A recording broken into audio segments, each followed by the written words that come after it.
US President Donald Trump has announced that the United States has conducted strikes on Iranian nuclear facilities aimed at crippling Tehran's uranium enrichment capabilities and halting nuclear threats. During a White House press conference, he stated that the nuclear sites were completely destroyed and warned that future attacks would be much larger unless peace is achieved.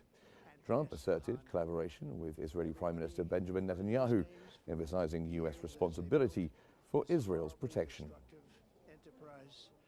Our objective was the destruction of Iran's.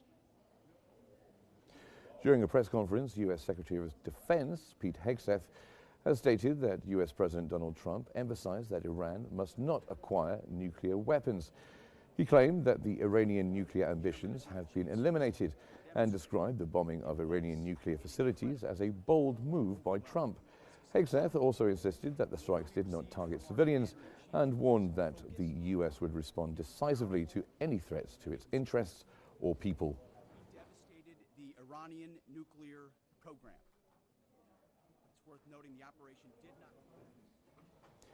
U.S. Chairman of the Joint Chiefs of Staff, Air Force General Dan Kane, has announced that the 3 Iranian nuclear sites were bombed last night. He stated that the attacks successfully destroyed Iran's nuclear infrastructure and were carried out under a highly classified plan.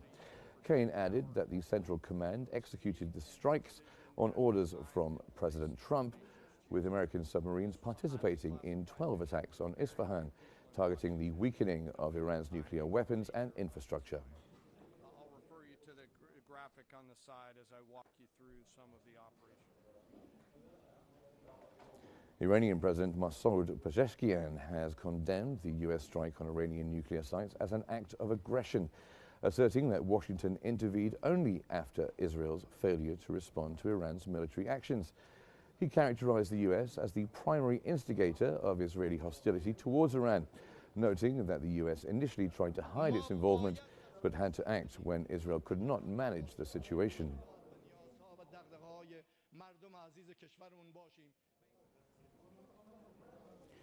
Iran's Foreign Minister Abbas Araghchi has condemned the U.S. bombing of Iranian nuclear sites as an outrageous and unprecedented violation of the UN Charter and international law.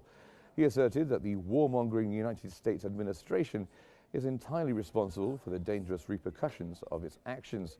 Araghchi reaffirmed Iran's commitment to defending its territory against both the United States and Israel. This was during a press conference in Istanbul.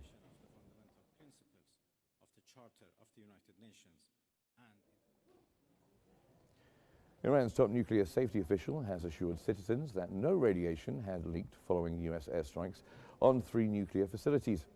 Head of Iran's Nuclear Safety Center, Mohammad Reza Kardan, said preemptive safety measures had worked effectively. The International Atomic Energy Agency confirmed it had detected no rise in off-site radiation levels following the attack, which targeted, among others, the Fordo nuclear site.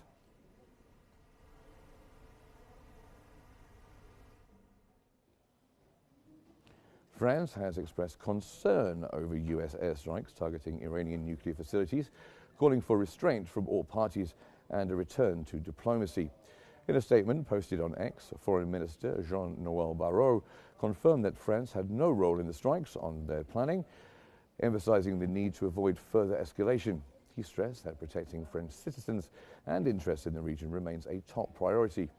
Barrot reiterated France's firm opposition to Iran acquiring a nuclear weapon and reaffirmed the country's belief that a lasting solution must be found through negotiations under the Non-Proliferation Treaty framework.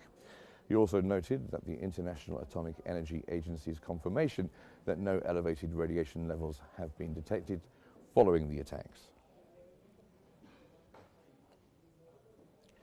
Japanese Prime Minister Shigeru Ishiba has urged immediate de-escalation following U.S. strikes on Iran's nuclear sites, while emphasizing that Iran's nuclear weapons development must be stopped.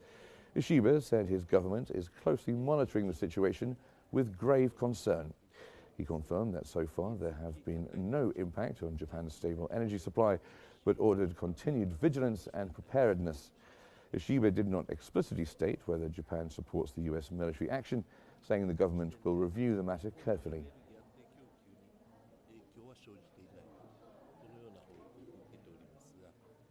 続き高い緊張感を